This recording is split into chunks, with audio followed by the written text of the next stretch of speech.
بسم الله الرحمن الرحیم. میریم به درس ما. امروز درس ما در بخش برنامه اکسل گزینه چی است؟ فرمولا.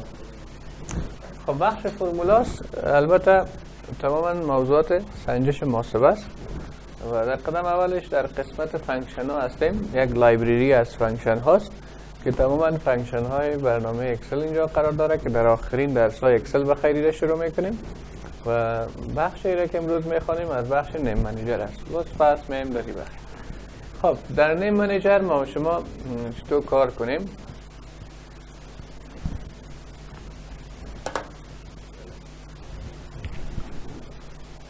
ببینید بعضی اوقات شما یک جدول جور میکنین و در جدول میخواین که ارقام مختلف سنجش کنین. مثلا نوشته میکنم که CD درست است، DVD، کیبورد، ماوس، این جنس ها رو نوشته کردیم. قیمت هایش هم درج میکنیم.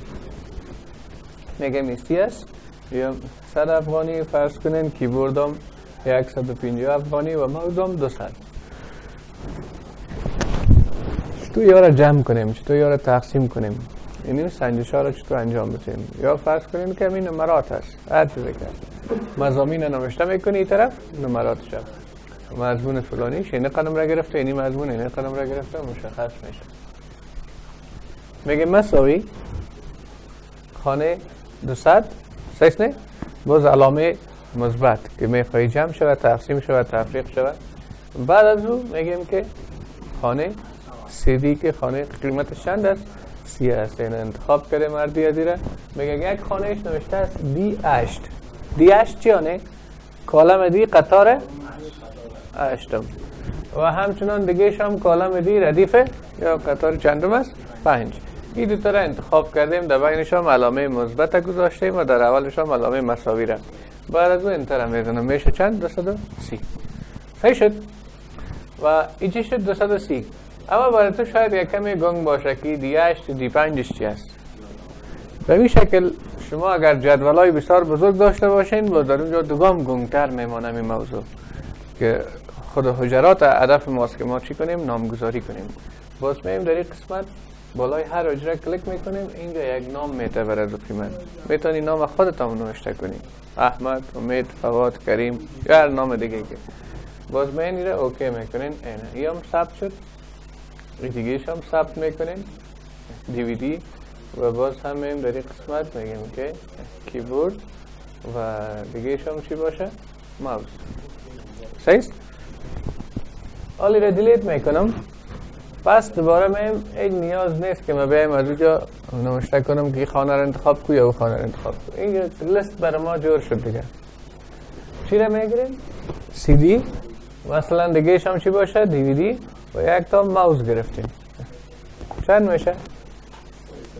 330. من صرف نامش انتخاب کردم و رفت قیمتش هم سنجید. و اگر بریم در قسمت فرمولا ببینیم یکی CD بوده، DVD بوده و ماوس بوده. این دفعه گنگ نشد نه براتون. واضح شد که چی چیزا شد. اگر هر بار بیایم و یک تا نام بتیم 100 قلم جنس باشه، 100 نفر باشه، این باز یک ذره مشکل ساز است نه؟ پس راه حل هم داره. پس یا را پاک کنین. هیچ نیاز نیست که قدر سرگردان کنین خود را. بس دیلیتشون کنین. یعنی ارر است، یه اشتباه است. چرا اشتباه است؟ باز اینجا که چک کنین میگه به خاطر از اینکه همین فرمولایی را که شما درک کردین همین اطلاعات از غیر قابل تشخیص است. ان کاتگورایزد نه؟ باز کلوزش میکنیم. و اشتباه در کجا قرار داره؟ میگه اشتباه مربوط کدام نقطه میشه؟ اینو یک ترس کو میگیم.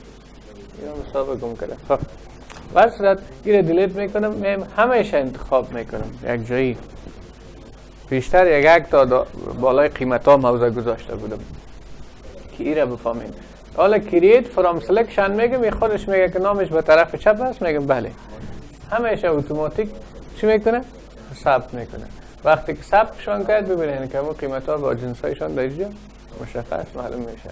باز میتونی که در سنجش مثلا یک کسی DVD گرفته چند تا میتونی ضرب بزنید. ضرب 100. دیگه چی گرفته؟ مثلا ماوس. ضرب نوشته میکنی 20. صحیح شد نه؟ برای که واضح نشان میده. انتر میزنی میگه میشه 14. فهمیده شد انشالله. به این شکل هست محاسبهش. باز اگر خواستین تیر نمایش بدین میگه مربوط از اینی جنس همش تیر میدین. جایی که فرمولا برای شما بسیار مغلق و پیچیده میباشد نمیفهمین که همین فرمول مربوط چی میشه. ولی تیر وکتور میدونه که این فرمولی را که تو در اینجا نتیجهش هم میبینی مربوط اینی ارقام یا محاسبه ها شدن. دیگه ریمووش میکنیم. یا مثلا سی در کجا جمع شده اینجا که سویچ کنین میگه در این نقطه نه سی میگه جمع نشده اما این را میگه که در اینجا جمع شده. ریموو. دیگه شو فرمولا حالت فرمولی که نشان میده که چی نوع یک فرمول صورت گرفته. دیویدی ضرب 100 شده باز جمع موز ضرب 20 یا ضرب شده که و باز میخواین نتیجهش نشان بده. اینی هم حالت نتیجهش. ارر چک بود به خاطر ازی بود که چک کنه که کدام اشتباه راه نداده باشه. مثلا همینجا یک حرف نوشته کجا اشتباه میشه. بازی میگه که تو چرا اشتباه کردی؟ پیشتر نام فرمولت یا مشخصات داخل فرمول اشتباه بود. اینجا گفته که تو اطلاعاتی که استفاده کردی اشتباه است. یکی حرفه یکی قیمت است. میتونه جمع شود.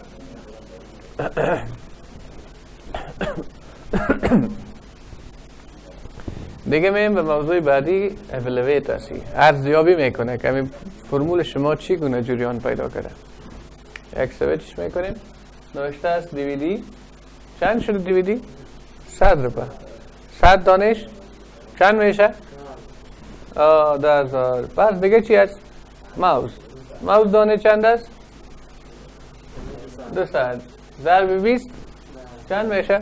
4,000. باز جمع شوند چند میشه؟ 14,000. اول ضربا را خلاص کرد باز جمع کرد. در ریاضی هم تو قانونه نه؟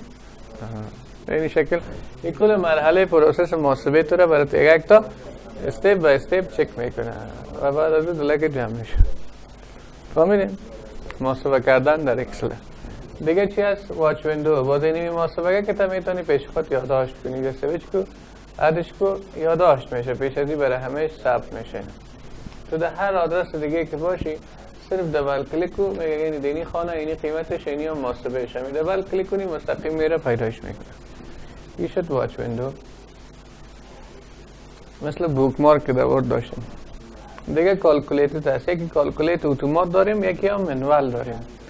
صحیح نه؟ یکی هم بدون دیتا تیبل است. اولش که اتوماتیک. اتوماتیک به این معنی اگر قیمت تغییر میکنه میبینید نتیجه هم تغییر میکنه. اما اگر منوال بود باز قیمت که تغییر کرد در نتیجه تغییرات نمیاد. من 8000 هم کم گرفتم. باز اینجا ماشینه که حساب است برای همه شیت ها میگیره کار میکنیم. میشه دیگه شیت های تمام تو معلق باشه محاسبه یا تنها برای می شیت. این باز برای یک شیت کار میکنه میگه خیلی هم صفر میشه. باز تغییرات بیاره. مثلا نوشته میکنی 40 نوشته میکنی 20 نوشته میکنی 30 یا نوشته میکنی 80. اینجا که بیم تغییرات آمده نه باز اینجا سویچ که اینه میگه که مجموعش اینه قرار میشه. فهمیده شد انشالله. اینی بود موضوع فرمولا که ما صحبت کردیم.